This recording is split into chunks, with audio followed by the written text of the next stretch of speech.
का भजन हो मन लगता।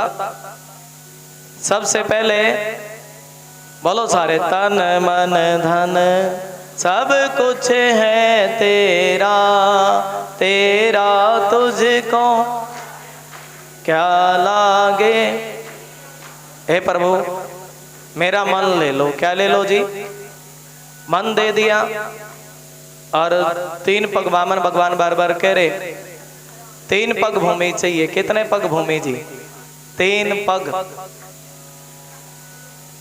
तीन पग भूमि दे दो। राजा बलि के गुरु शुक्राचार्य सोचने लगे ये ब्राह्मण कैसा, तीन पग भूमि मांग रहा है। कितने पग जी? तीन पग भूमि। और ये ऐसा ब्राह्मण तो पहली बार देखा। और ये तीन पग भूमि पहली बार ऐसा ब्राह्मण देखा जो तीन पग। मुझे इसका असली रूप दिखाई दे। किसका जी? एकदम विष्णु भगवान दिखाई दिए। राजा बलि से कहने लगे, सुनो राजा, ये कोई बामन, ये ना ये बामन है, ना 53 ना 54, ये तो विष्णु है। कौन है जी? अरे विष्णु वामन बन करके आया। अगर तीन पग की बात छोड़ो, एक पग भी भूमि तुमने दान में दे दी तो तुम्हारा सब कुछ छिन जाएगा। राजा बलि कहने लगे, सुनो गुरुजी, अगर ये ब्राह्मण है तो तीन पग भूमि नापेगा, और विष्णु भगवान आए हैं तो इससे बड़ा सौभाग्य मेरे लिए। मैं सब कुछ भी समर्पित कर दूं। क्या कर दूं जी? मैं सब कुछ भी अर्पित कर दूं। अगर मैं सब कुछ भी समर्पण कर दूं ना, तो वो भी थोड़ा है भगवान के चरणों में, वो भी कम है। सब कुछ भी दे दूं। और जब भूमि नापने की बारी आई तभी भगवान ने विराट रूप बनाया। कैसा रूप बनाया है जी? एकदम बड़ा सुंदर विराट रूप बना लिया परमात्मा ने। जब भूमि नापने की बारी आई और एक ही पग में भगवान ने तीनों लोकों की संपदा नाप ली। पहला पग आकाश कहाँ गया जी? पहला पग, प्रेम से बोलो जय श्री श्याम। पहले पग में पहले पग त्रिलोकी नापी। क्या नापी जी? पहले पग में त्रिलोकी नापी और दूसरा पग आकाश पार गया। और सुनो राजा, ये बताओ तीसरा पैर कहाँ रखूं? या तो ये बता दो तीसरा पैर कहाँ रखूं, और नहीं तो तुम्हें भी नरक मिलेगा। अपना वचन पूरा करना पड़ेगा। और तभी राजा बलि कहने लगे सुनो एक बात बताओ, दान बढ़ा के दान नहीं। कौन बड़ा होता है जी? दान बढ़ा के दान नहीं। तब भगवान कहने लगे, राजा बलि परमात्मा कहने लगे, सुनो राजा, अरे दान से भी बड़ा दान नहीं होता है। कौन होता है जी? अरे काम करो, तीसरा पैर मेरे सर पे रख दो। किस पे रख दो जी? तीसरा पैर राजा बलि ने अपने सर पर रखवाया। आप राजा बलि बनकर हो इस समय अपने सर पर इनका पैर रखवाओ। बोलो जय श्री श्याम। एक दो माता बहने भाव से अपने सर पर पैर रखवाए। बोलो जय श्री श्याम। सर पर पैर रखवाया और भगवान ने जितना लिया था उससे कई गुना राजा बलि को वापस, जिसके सर पे भगवान का पैर रख जाए उसको क्या कमी है, कई गुना वापस दे दिया परमात्मा ने। पाताल लोक का राजा बनाया। और राजा बलि कहने लगे, सुनो प्रभु, कल को कोई आपसे बड़ा कोई छलिया ना आ जाए, आप मेरे घर के द्वारपाल बन जाओ। क्या बन जाओ जी? भगवान चौकीदारी करने लगे। किसके घर की जी? राजा बलि के घर की। और लक्ष्मी मैया सोचने लगे, अरे देखो मेरे पति वामन बन करके राजा बलि के घर गए थे, वहीं रह लिया, अभी तक आए नहीं। और लक्ष्मी मैया राखी लेकर के चली। और जिस समय लक्ष्मी मैया राखी लेकर के चली और राजा बलि की कलाई पर क्या बांधी जी? राखी बांधी। राजा बलि कहने लगे, सुनो बहना, तुमने मेरी कलाई पर राखी बांधी और तुम मुझसे कुछ मांग लो। और क्या मांगा जी लक्ष्मी मैया ने? सुनो, मुझे कुछ पसंद नहीं है, इस वामन को मेरे संग में भेज दो। बोले वामन भगवान की। ऐसे वामन भगवान का दर्शन। प्रेम से बोलो जय श्री श्याम। भगवान विष्णु कहते हैं, भाई धर्म की जहाँ कहीं भी बात हो, जब दान देने की बात हो, किसी को रोकना नहीं चाहिए, बढ़ाना चाहिए। बोलो जय श्री श्याम। भाई किसी को देना 1100, दूसरा कहते नहीं 10 ही दे दो। प्रेम से बोलो जय श्री श्याम। तो दान को बढ़ाना चाहिए। जब दान होता है तब धर्म का कार्य बढ़ता है। बोलो जय श्री श्याम। जैसे कथा के बाद भंडारा हो पाता है दान से, थोड़ी बहुत व्यवस्था बन पाती है भागवत की, इस प्रकार से भाव से बोलो जय श्री श्याम। तो भाव है कि दान भी धर्म का ही रूप है। किसका रूप है जी? चरण है धर्म का दान। बोलो जय श्री श्याम। दान है तो इस धरती पर धर्म के कार्य चलते रहते हैं, होते रहते कि नहीं जी। और ये चरण कलयुग में चरण बचा है कि कलयुग में 3 चरण बताए गए, 4 चरण बताए गए धर्म के। एक तो भजन करो, क्या करो जी? भजन करो। दूसरा पवित्रता रखो। तीसरा दया करो। चौथा दान करो। ये 4 चरण है धर्म के, ये हर व्यक्ति को अपने जीवन में अपनाने चाहिए। बोलो जय श्री श्याम। सबसे पहला चरण क्या करो जी? भजन करो। दूसरा जीवों पर दया करो। और तीसरा पवित्रता रखो। और चौथा जहाँ कहीं भी धर्म की चर्चा हो वहाँ दान करो। ये 4 चरण धर्म के अपने जीवन में अपनाने चाहिए। प्रेम से बोलो जय श्री श्याम। श्री कृष्ण गोविंद हरे हे नाथ ना। और सुखदेव भगवान कह रहे हैं, सुनो परीक्षित, हर व्यक्ति को मंदिर की सेवा करनी चाहिए। मंदिर की हर व्यक्ति को सेवा करनी चाहिए। मंदिर में भी जैसे मंदिर बने उसमें भी दान देना चाहिए, भक्तों को सेवा लगानी चाहिए ताकि हमारे मंदिर बढ़िया सुंदर बन सके। ये मंदिर के अमरीश राजा का भाव आपको श्रवण कराते। अमरीश राजा घर में सब कुछ है, बहुत बड़े राजा, और इतने बड़े राजा होने के बाद भी मंदिर में जाकर के सत्संग करते। क्या करते जी? भगवान का भजन करते, झाड़ू लगाते, मंदिर की साफ सफाई करते, मंदिर में सो जाते। सबको दिया परमात्मा ने, और इनकी सेवा से अपने खेतों में अनाज उगाते, अपने और चक्की में अनाज को पीसते। और एक दिन की बात, अमरीश राजा अनाज को चक्की में पीस रहे थे। इनकी सेवा से प्रसन्न होकर के नारायण भगवान ने इनको दर्शन दिया। बोले नारायण भगवान की। अमरीश राजा गर्मी के दिन, अमरीश राजा को बड़ा पसीना, और भगवान कैसे दर्शन दिया जी? पंखा लेकर के प्रकट हो गए भगवान। क्या लेकर जी? पंखा, हाथ वाला पंखा, हवा करने लगे नारायण भगवान। अमरीश राजा चौकन्ना रह गए। सुनो प्रभु, आप पंखा लेकर के मेरी सेवा कर रहे हो। नारायण भगवान करे, सुनो अमरीश, जब तुम सब कुछ अभिमान सब कुछ छोड़ करके तुम मेरे मंदिर की सेवा कर सकते हो, तो मैं भी तुम्हारे ऊपर पंखा लेकर के तुम्हारे ऊपर पंखा झल सकता हूँ। और आज के बाद मैं तुम्हारी सेवा से बड़ा प्रसन्न हूँ। तुम्हारे ऊपर कोई भी संकट आएगा तो मेरा सुदर्शन चक्र तुम्हारी रक्षा करेगा। क्या करेगा जी? कोई भी संकट आएगा मेरा सुदर्शन चक्र तुम्हारी रक्षा करेगा। ऐसा वरदान दिया। अमरीश राजा विष्णु भगवान के भगत, और क्या करते जी? एकादशी का व्रत करते। क्या करते जी?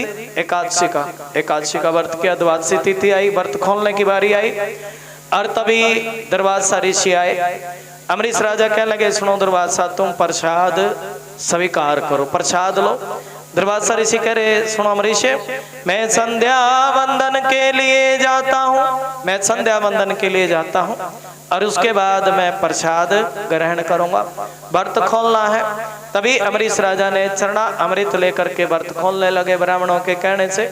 और तभी दुर्वासा की नजर पड़ी, दुर्वासा ने अपनी जटाएं अमरीश के ऊपर फेंक दी। किसके ऊपर जी? और भगवान तो भक्तों की रक्षा करते हैं। भगवान ने कह रखा था, जब तुम्हारे ऊपर संकट आएगा तो मेरा सुदर्शन चक्र तुम्हारी रक्षा करेगा। और तभी वो सुदर्शन चक्र अमरीश की रक्षा में प्रकट हो गया। बोली सत्यनारायण भगवान की। दुर्वासा के पीछे पड़ा, और दुर्वासा दौड़े दौड़े गए भोलेनाथ के मंदिर में, बाबा मेरी रक्षा करो, बाबा मेरी। भोलेनाथ ने कह दिया, भाई जो विष्णु का अपराध करे ना, विष्णु भगत का अपराध करे, उसकी रक्षा मैं कर नहीं सकता। राम जी ने भी बात कही, श्याम जी के पास गए, सुनो कन्हैया तो मेरी रक्षा करो। और भगवान श्री कृष्ण, ये सुदर्शन चक्र तुम्हारा ही है ना? भगवान श्री कृष्ण कहने लगे, सुनो अमरीश, मैं तो भगत के बस में रहता हूँ। किसके बस में जी?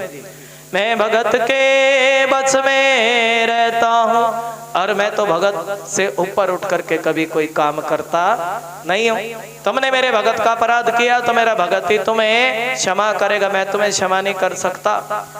और भगवान कहते हैं, मैं तुम्हें क्षमा नहीं कर सकता, भगत के बस में है भगवान, और भगत नहीं तो कुछ भी नहीं है, भगत है इनकी जान। बोलो जय श्री श्याम। जब भक्त नहीं होंगे भगवान कहाँ होगा जब भक्त नहीं। भगवान हर एक समस्या का समाधान। मैं अपने भक्तों के बस में, भक्तों के अधीन रहता हूँ। किसके अधीन रहता हूँ जी? भक्तों के अधीन। अमरीश राजा दुर्वासा ऋषि भगवान के मुख से कहलवाना चाहते थे कि मैं भी अपने भक्तों के बस में रहता हूँ। एक बरस बीत गया व्रत रखते रखते। किसको जी? अमरीश राजा को। एक बरस के बाद दुर्वासा ऋषि मिले। दुर्वासा ऋषि अमरीश से पूछ लगे, सुनो राजा, तुमने भोजन भी खाया क्या? नहीं।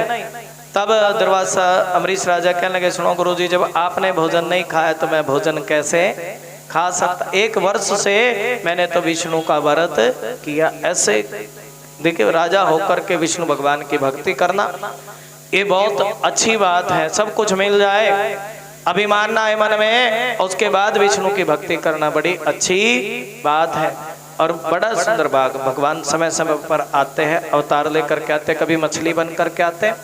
और भगवान एक समय ऐसा आया त्रेता युग में जिस समय भगवान राम के रूप में आए। बोलिए श्री रामचंद्र भगवान की। इन्हें कोई राम बना दे जी। जय जय श्री राधे। राम जी के रूप में भगवान आए। बोलो जय श्री श्याम। थोड़ा सा जानकर रखा करो राम जी का रूप कैसे दिया जाए। अभी वामन भगवान का दर्शन, और इन्हीं दर्शनों में ही हम सभी जीवों का कल्याण होता है। बोलो जय श्री राम। एक बार बोलो जय श्री श्याम। और बोले वामन भगवान की जय। आज जी इन्हें कोई राम बना करके लाएंगे। राम जी की कथा बोलो राम राम। मेरी झोपड़ी के भाग आज खुल जाएंगे, राम आएंगे। मेरी झोपड़ी के भाग आज राम आएंगे तो अंगना सजाऊंगी। राम आएंगे तो दीप जला के दिवाली में मनाऊंगी। दीप जला के मेरे जन्मों के सारे भाग खुल जाएंगे। राम मेरी झोपड़ी के भाग आज खुल जाएंगे। थोड़ा बोला करो। माइक भी ले लो, कीर्तन करने वाली भी बैठी है माता बहन। माइक ले लो जी। राधे राधे। राधा तो अभी आई है, पहले तो तुम ही बोलते थे।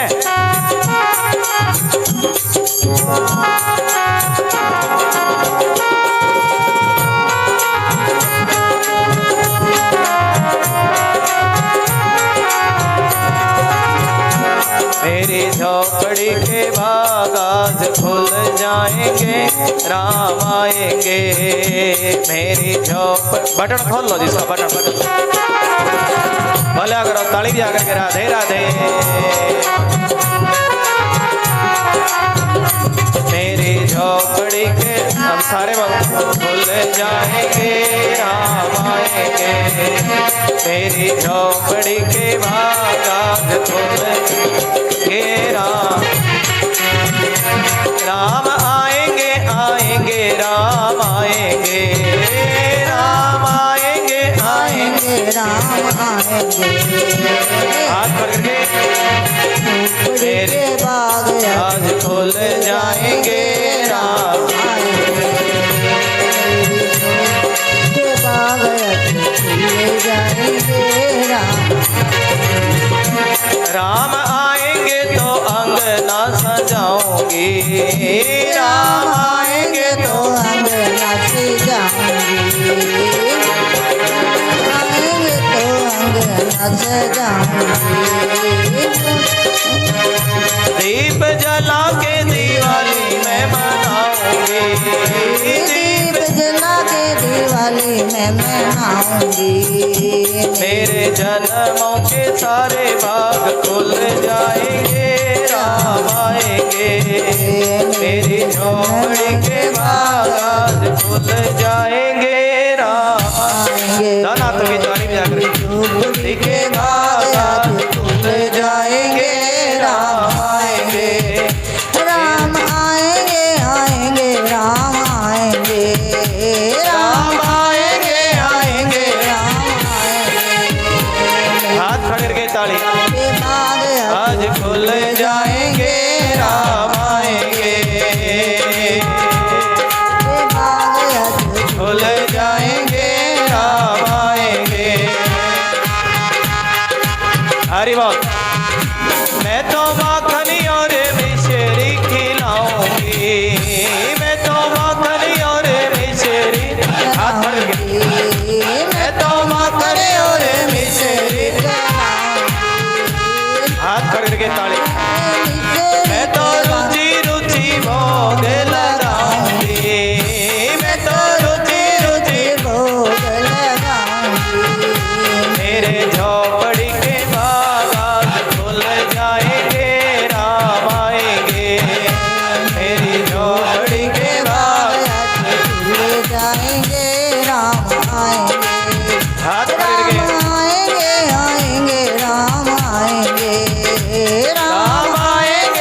हाथ खड़े के मेरे जन्मों के सारे पाप धुल जाएंगे राम आएंगे मेरे जन्मों के सारे पाप धुल जाएंगे राम आएंगे राम आएंगे आएंगे राम आएंगे राम आएंगे आएंगे राम हाथ खड़ के मेरी झोपड़ी के भाग आज खुल जाएंगे राम आएंगे राम नाम की माला जपेगा कोई दिल वाला राम नाम की माला जपेगा फिर ऐसे कोई बता। दिलवाला। थोड़ा नाच करके हाजरी है राम नाम की माला जपेगा कोई दिल वाला राम नाम की माला जपेगा दोनों हाथों की ताली बजा करके थोड़ा राधे राधे दोनों हाथों की ताली बजा करके थोड़ा हरि बोल राम नाम की माला जपेगा कोई दिल वाला राम नाम की माला जपेगा कोई हाथ खड़े के ताली राम नाम की माला जपेगा कोई दिल वाला राम नाम की माला जपेगा कोई दिलवाला हाथ खड़े के ताली जपेगा कोई दिलवाला जपेगा कोई दिल वाला जपेगा कोई दिल वाला जपेगा कोई दिलवाला राम नाम की माला जपेगा कोई दिल हाथ खड़े के राम नाम की माला जपेगा कोई दिलवाला ताली बजा करके राधे